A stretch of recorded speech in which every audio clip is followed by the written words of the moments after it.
The whole story. I played it innocent, a feel of discontent. I'm finally facing it all, fearless. The first time I went was May 9th, 2004. Yep, I spent my 25th birthday in solitary confinement. 26th and 27th as well. Those aren't the only birthdays I spent in solitary, just the first. Every hole has differences, but most have commonalities. Despite the claims of being used for safety and security reasons, they're first and foremost used for punishment. Safety and security always take a backseat to punishment. On a side note, I watched a prison documentary and the head of the state prison system tried to spend 24 hours in solitary confinement at one of his prisons. He tapped out after a few hours. Makes you wonder what happens when you can't tap out. Noise. It is a constant in solitary. Short periods of relative quiet are broken up by an infinite variety of noise. Some of the noise is from other inmates talking, yelling, kicking, banging, flushing. Some is from staff, talking, yelling, kicking, banging.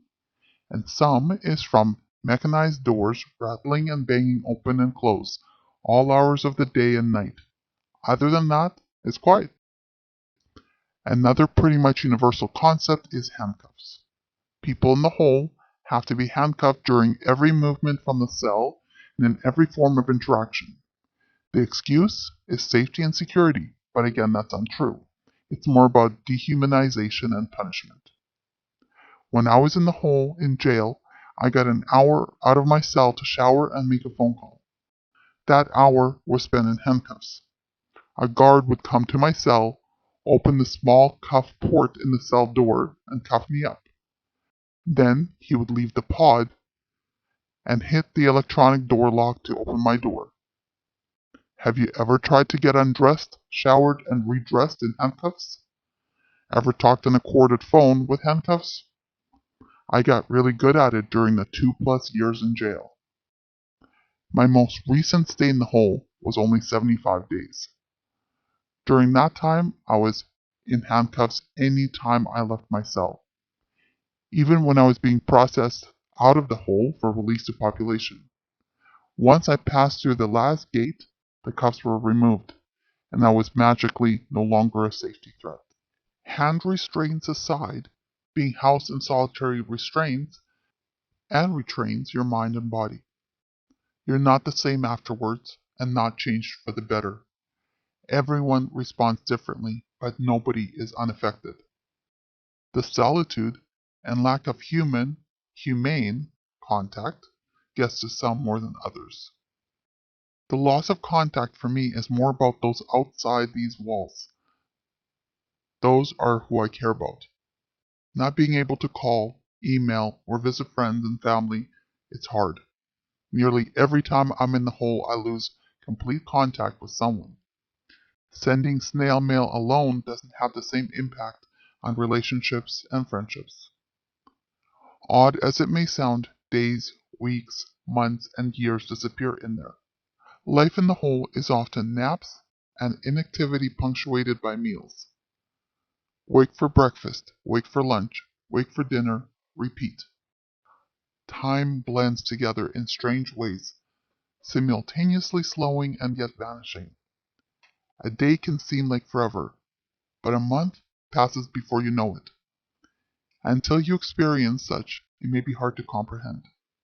Perhaps it's like being sick in the way. You know how a day or night drags on when you're coughing, sneezing, and snotting and feeling icky? But then 3 days of the same pass and you're surprised. Time in the hole can be like that. If you care about or love someone in solitary, then it takes extra effort to maintain that bond. I would advise investing in stamps and sending them something in the mail at least once or twice per week, preferably a day or two apart. Getting mail is huge in prison, but it is huge in the hole. Getting something 2 different days is better than getting 2 in one day.